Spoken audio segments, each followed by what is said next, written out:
Hi, I'm Sarah. I'm 28, bright-eyed and eager, teaching little ones their ABCs. Life's good, especially when I meet Michael. He's tall, a bit geeky, a software engineer with a smile that could melt anyone. We click instantly, and before I know it, we're saying our vows and moving into our cozy little apartment. I'm over the moon when I find out I'm pregnant, telling Michael. His face was priceless. We're both thrilled to start our family. But then, enter Evelyn, my mother-in-law.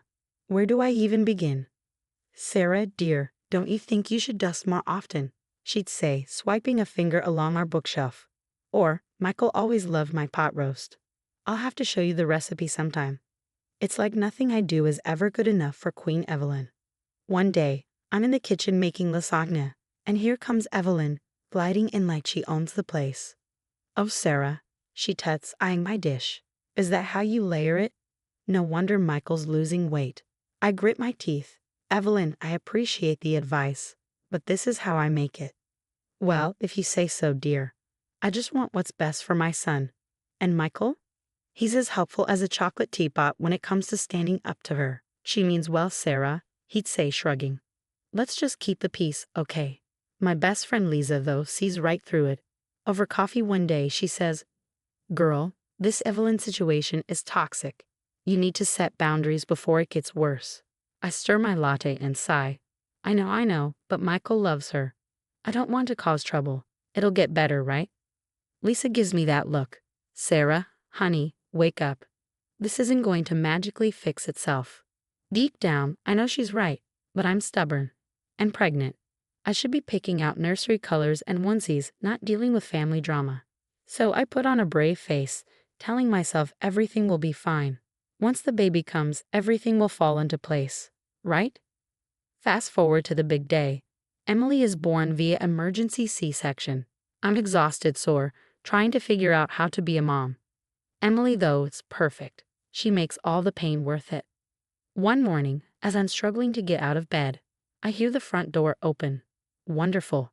Hurricane Evelyn blows in, uninvited. Oh my, this place is a disaster, Sarah. How can you let Michael come home to this?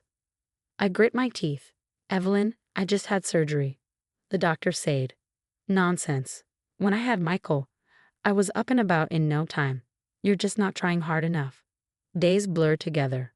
Between breastfeeding, changing diapers, and trying to recover, Evelyn's criticism echoes constantly. One afternoon, I'm dozing on the couch with Emily when Evelyn barges in. Sarah, the kitchen is a mess. Get up and clean it now. I blinked, disoriented. Evelyn, please, I'm exhausted. Can it wait? Lazy girl. No wonder Michael looks stressed. He works all day, and you can't even keep the house clean. Tears well up in my eyes. I'm doing my best. I'm in pain, and Emily needs me. Excuses, excuses. In my day, women knew how to be proper wives and mothers. Just then, Michael walks in. Finally, I think he'll step in. Michael, Evelyn says, thank goodness you're home. Look at this mess. Your wife refuses to clean. She's being disrespectful to me and to you. I look at Michael, hoping, praying, he'll defend me. Michael looks uncomfortable, avoiding my eyes. Michael, please, I plead, tell her I need to rest. The doctor said. Don't you dare blame the doctor. Evelyn shrieks. Michael, are you really going to let her speak to me like this after everything I've done for you? Michael runs a hand through his hair, torn. Sarah, maybe you could just tidy up a bit, to keep the peace. I stare at him, incredulous. Are you serious? I can barely walk. Evelyn's voice turns sickly sweet. See how she defies you, Michael? A good wife would listen to her husband. What happens next feels like slow motion. Michael's face hardens, and before I can react, his hand connects with my cheek. The slap echoes through the room, and silence falls. I touch my stinging face, shock and disbelief flooding me. Emily starts crying, and I clutch her close, backing away from Michael. There, Evelyn says smugly, sometimes a woman needs to be put in her place.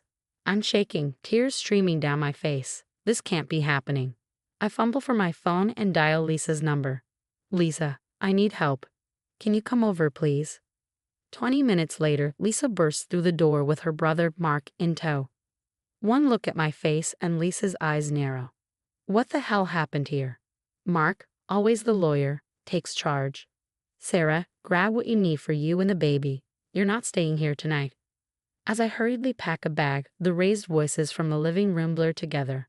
Michael pleading, Evelyn screeching, and Mark's firm, legal tone standing out among the chaos.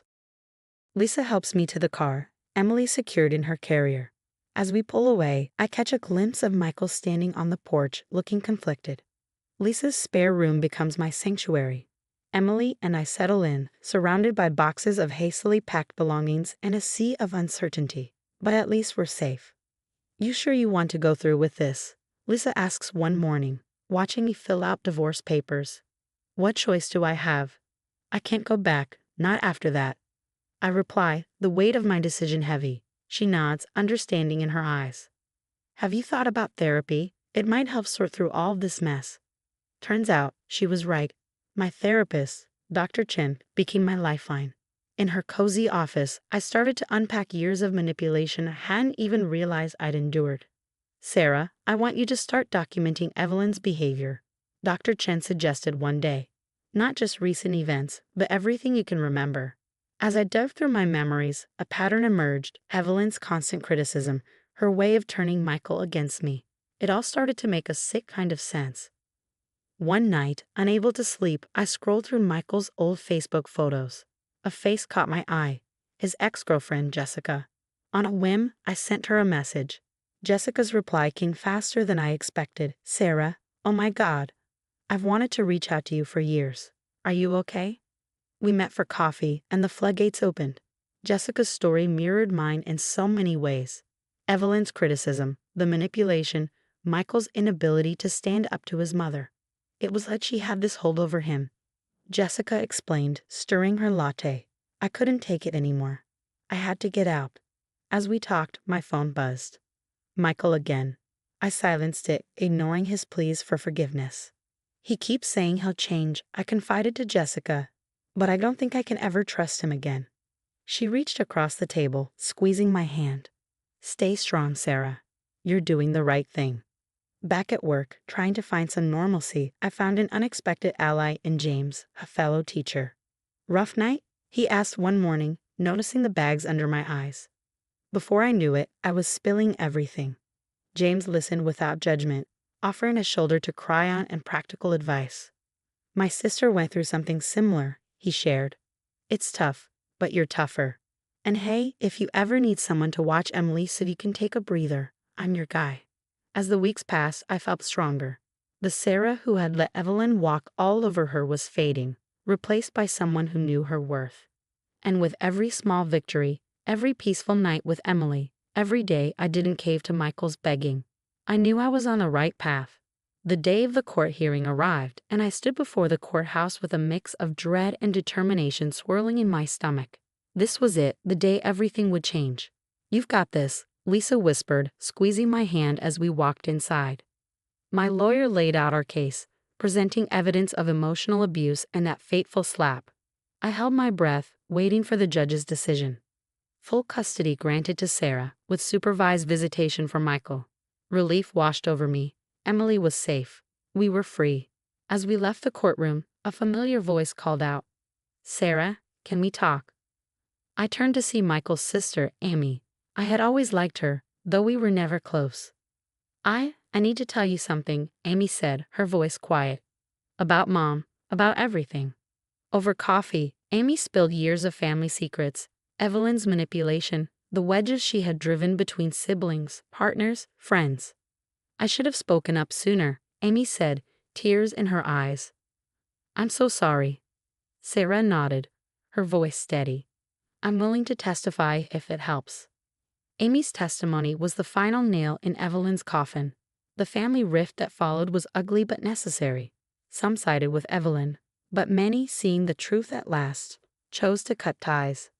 Months passed, and I threw myself into work, finding solace in my students and the daily routine. A promotion to lead teacher came as a surprise, but a welcome one. You deserve it, James said, his smile warming something inside me that I thought had long been broken. Then came the news of Evelyn's downfall. Her neighbor had filed a restraining order after enduring months of her meddling and manipulation. Karma had finally caught up with her. Even Michael, I learned, had seen the light. He'd cut contact with Evelyn and started therapy. A part of me felt relief for Emily's sake, but that chapter of my life was closed. Inspired by my own journey, I started a support group for survivors of family abuse. Sharing our stories, finding strength together, it became a lifeline for so many women, just as it had for me. And through it all, James's support never wavered. Movie nights with Emily, surprise lunches at work. Slowly, cautiously, our friendship grew into something more. "I'm not rushing you," he said one night, his hand gently resting on mine. "We've got all the time in the world." Before I knew it, Emily was turning 5. Her birthday party was everything I had dreamed of: laughter, love, and not a toxic influence in sight. "Mommy, can I open my presents now?" Emily bounced with excitement. "Go for it, sweetie," I laughed, catching James's eye across the room. His wink sent butterflies fluttering in my stomach. Michael showed up briefly, a chastened man, bearing gifts and apologies. I accepted both with grace, thankful for the peace we have finally found. As the party wound down, I stood on the porch watching the sunset. 5 years ago, I could never have imagined this life, the strength I'd found, the love I'd built, the toxic ties I'd cut. Every step of the journey had led me here. "Penny, for your thoughts." James appeared beside me, wrapping his arm around my waist. I leaned into him, smiling, just thinking how far we've come. How good life can be when you surround yourself with the right people. He kissed my forehead softly, to new horizons.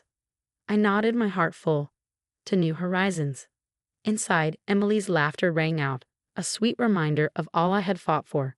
The road hadn't been easy, but standing here now, I knew every struggle had been worth it. This was our happy ending, or rather, our happy beginning. Now I've got a question for you. Do you think Sarah should have given Michael a second chance after he slapped her, considering Evelyn's manipulation? Or was leaving the right call? Share your thoughts in the comments below. Your experiences and opinions matter, and they might help someone going through a similar situation. If this story resonated with you, hit that like button and subscribe for more real-life stories and discussions. Let's keep the conversation going.